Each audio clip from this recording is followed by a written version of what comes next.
Hello and welcome fans and friends, my name is 8-Bit Ben, and today I want to talk about a good chunk of Gamecube games I've actually managed to finish this year. Gamecube is actually one of those consoles that I haven't got around to really playing that much, and this year has definitely been a huge change towards that because I made this year the year that I'm probably going to finish all the Gamecube games in my collection. I only have around 20 or so games, but they're mostly just Nintendo games. Very few are actually third party, and I do hope to at least beat all the Nintendo games this year. And so I've been most of the really big ones that people know about, and I'm going to talk about each of them. So first up we have Pokemon XD Gale of Darkness, one of the least well known Pokemon games in the series because, for one, the console it was sold on sold very poorly, and also this was a launch game that not many people know about. So it does fetch a very high price of around 50 to 60 to 80 pounds over in the UK, and I think that's an insane amount for this game because I've actually beaten the main story. I haven't really played any further than that. I was very disappointed with this game. It just wasn't that fun. It was very repetitive. I really didn't enjoy it that much, and I really don't recommend buying this. Like, spending huge amounts on this particular game was not worth it, and it wasn't worth the amount of time I spent waiting to find a copy, and I'm just kind of overall very disappointed with it. Next up we have Wario World, which is basically Wario Land but in 3D, and I think the transition went pretty well, but the Wario Land games are already kind of okay. I felt like this installment was pretty mediocre really, but it is worth a play if you really enjoy the Wario games in particular. Again, I would only recommend this to just like Nintendo collectors, maybe not the average Joe that may not really appreciate it. I think it's an okay game. It's very short. The level design is okay. It's quite creative at times. There isn't really that much more I can say about it. And of course, here I have Luigi's Mansion, the first one. This game was actually pretty good, but again, it's very short. But it actually did last me a couple of days because I wasn't quite sure where I was going, what I was doing. But if you do know what you're doing, you could generally finish it in one afternoon. And I really enjoy the sequel for this game. But again, this was a launch title for the GameCube. It's actually quite fun. I do recommend getting it if you can find a decent copy. It's an okay Nintendo game. Lots of people have nostalgia for it, but if you were to play it now, it looks quite dated and the gameplay is a wee bit dated. But if you really enjoy those older Nintendo titles, I would recommend getting Luigi's Mansion.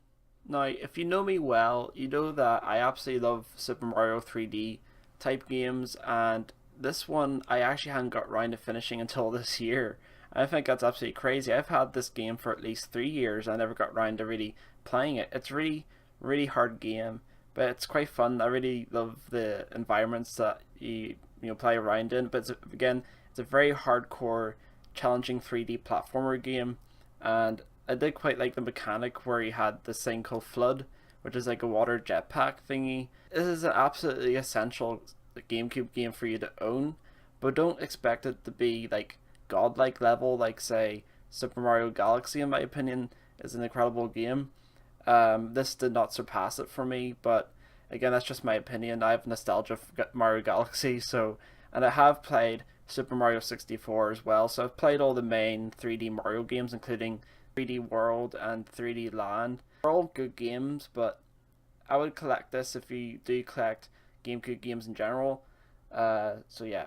Star Fox Assault is a really cool game, but it has problems. Like, a lot of people say this is the true sequel to, Lilat Wars or like Star Fox on the SNES, Starwing. Star Fox Assault is really good for those missions that are in the air, but there's on land ones which are really too complicated for their own good. Like, I had wished there was more in the air combat than there was on ground combat. Like, it wasn't really Star Fox to me, unless there was like those missions where you were in like a tank. Those were really cool, but I really didn't enjoy the on foot missions that much. They're very difficult, and I would have to start over and over again if I were to die, and that could get quite frustrating. But it's not a very long game, so if you stick at it, you could probably beat it within 2 days or a day, depending how dedicated you are.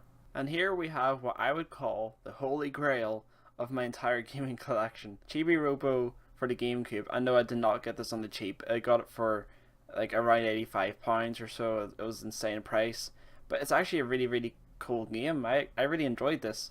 It's very unique, and yes, I have the English cover for this one. and also the English manual is really cool to have. That's what really kind of raises the price on this here, is the English version was very uncommon.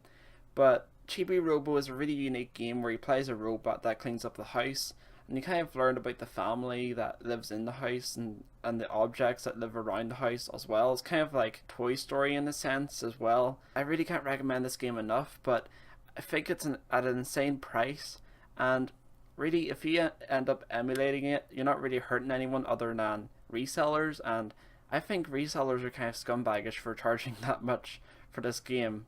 No matter how rare it is, no GameCube game should go for more than, £40 at the most when you think about it.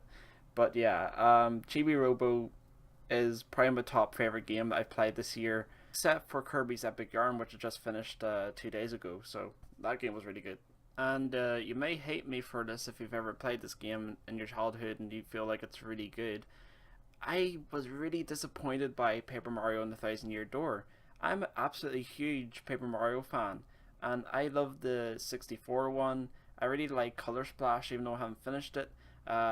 This one, I was kind of disappointed by it. Like, I know I remember I spent a lot of money on it back in the day, but I've had this one for years and I never got around to playing it. Some of the puzzles and stuff were a bit cryptic, and I would be quite stuck for a long time, and that kind of ruined the pacing for me. The game can really kind of drag on at times because of that, but if you know what you're doing, again, it's more fun. But I try to play games without guides, and so I did manage to get through the entire game except for 2 instances where I had to use a guide. The final boss and a part on the train level, there's some really cryptic puzzles which, are very hard to solve. I'm sure there was more stuff I had to look up in the guide.